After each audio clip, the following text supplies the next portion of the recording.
Hi, I'm Laura and I'm a physiotherapist specialising in cardiothoracic transplantation. I work across the heart and lung transplant pathway at Wythenshawe Hospital. My presentation today aims to show you my research and learning journey over the last year, from the outset of exploring my interests, gaps in knowledge and skills, through the process of how I began to frame my research interests and focus, and finally the opportunities that were available to me which led to some personal achievements. When I applied for the internship, I was feeling a little overwhelmed by working in critical care and changes in my leadership role during the pandemic. I needed to refocus, set some development goals for myself, and find my passion again.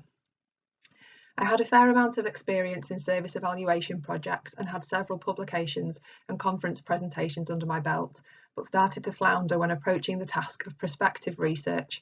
It felt daunting, and I was lacking in confidence in how to approach the gaps in evidence for our specialist patient group. I had completed my MSc in 2015, but that felt like a lifetime ago, and I needed some guidance to step outside my comfort zone.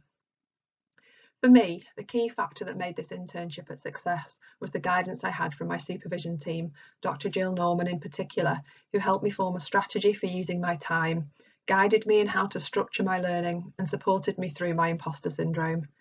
Our weekly drop-in sessions helped me stay on track and provided a great sounding board for queries and concerns whilst providing feedback for my learning across the year. I started the year by launching headfirst into an MRES module in critical appraisal and evidence synthesis at the University of Manchester. I also started working through the Cochrane Group's evidence synthesis online training modules. These two learning platforms linked in perfectly and allowed me to test my knowledge and reflect back to the learning materials whilst completing my own projects further into the internship. I was also able to access plenty of webinars and teaching sessions by university library and subject specialists, which helped to widen my awareness of a range of research-related topics. Once I'd completed my master's module, I turned my attention to updating my knowledge of the existing reviews in my area and refining my own research question. I have a special interest in identifying frailty in patients being assessed and listed for a lung transplant, as we know that this is linked to worse outcomes both on the transplant waiting list and post-operatively. After mapping the existing published systematic reviews, I discovered there were none addressing which exercise interventions are effective in modifying frailty prior to lung transplant. My project was born, and I set about writing a systematic review protocol, which after a lot of refining has been registered with Prospero. I wrote a plain language summary for my protocol. This was an extremely eye-opening experience. I hadn't realised the skill required and again received some excellent guidance from a plain language specialist. It's also helped me appreciate the importance of making research and its findings accessible to the public.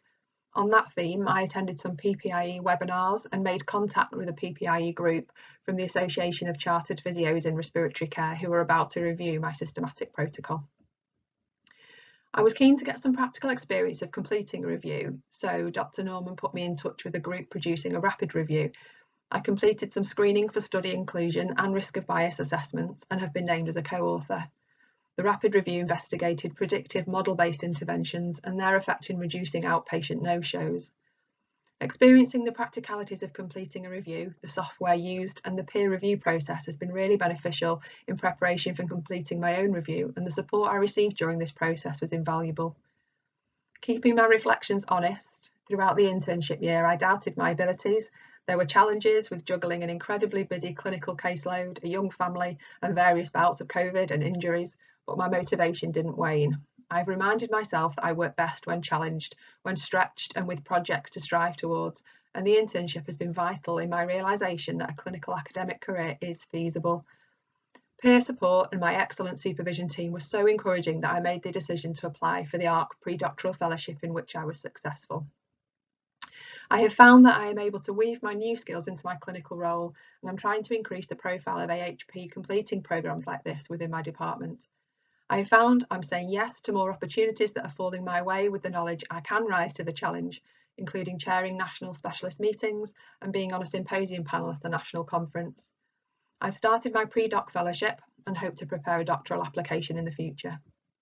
In conclusion, the support plus structure and strategy that I've had guidance with across my internship journey have laid a great foundation for future challenges and opened my eyes to the networks and community in the research world. I'm hugely grateful for this experience, and my thanks go to the whole of the ARC for the opportunity.